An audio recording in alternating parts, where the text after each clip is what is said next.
nor do I have the habit of speaking in front of a camera. I usually remain silent. I believe the most powerful stories are not told by shouting, they are told through action. Today, for the first time, I am telling my story. Not for applause, not for recognition, but for the quiet ones, the ones in the back row, who build when no one watches. This is my journey, from the shadows to the screen in your pocket. I was born in 1983 in Longyan, Fujian Province, China, a small city tucked between mountains. Not famous, not fast, just peaceful. My parents worked for the civil service. We lived simply. Books filled our shelves, not gadgets. And I was quiet, thoughtful, never the loudest, never the fastest, but always curious. I liked to observe people, systems, routines. I watched how things moved, how they broke, how they could improve. In school, I wasn't top of my class, but I had something else. Persistence. If I didn't understand a concept, I stayed with it until I did. In 2001, I was admitted to Nankai University to study microelectronics. Later, I switched to software engineering.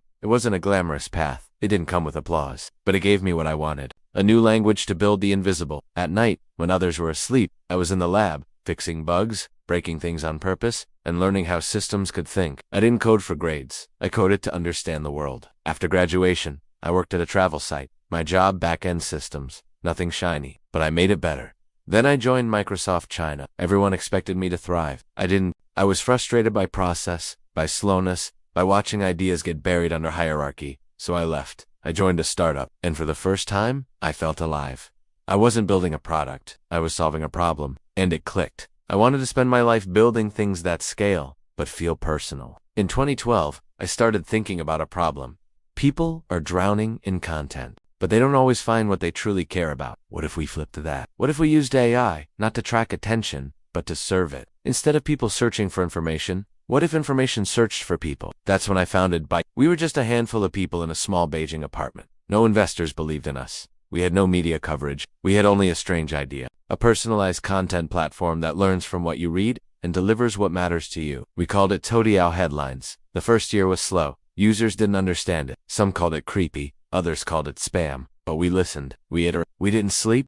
Our breakthrough came when one user said, "It feels like this app understands me better than my friends." That's when I knew. We weren't just building a platform, we were building a mirror. Then I asked a new question. What if people don't just want to consume content? What if they want to create it? But most people don't have professional cameras, lights, studios. Still, they have something powerful. A story, a song, a dance, a joke. In 2016, we launched Douyin in China, a short video app. Anyone could film, edit, publish right from their phone. Not many people believed in it, but I did. Because I believed that in small moments, big emotion can live.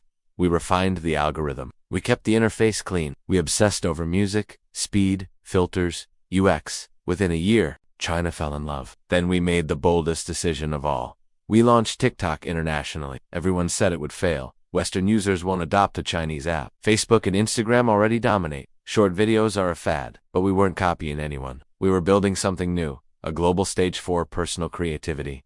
And it worked. Because we didn't make content the hero. We made users the hero. Today, TikTok is used in over 150 countries, by over 1 billion people. A 16-year-old in Dhaka, a farmer in Kenya, a singer in Brazil, a mother in Kansas. They all tell their stories. One 15-second moment at a time. But I rarely speak about this, because I still believe. The best creators don't speak loudly. They build quietly. I don't wear a suit. I rarely give interviews. I don't host launch events. Why? Because I've always believed. You don't need to be seen to build something that matters. And if your product becomes a voice for others, then it's loud enough already. So, who am I? I am Zhang Yiming, founder of ByteDance, the man behind Toutiao and TikTok. Not a public speaker, just an engineer who believed that the quietest idea can sometimes reach the loudest corners of the world. Because when you build with purpose, the whole world listens, even if you never raise your voice.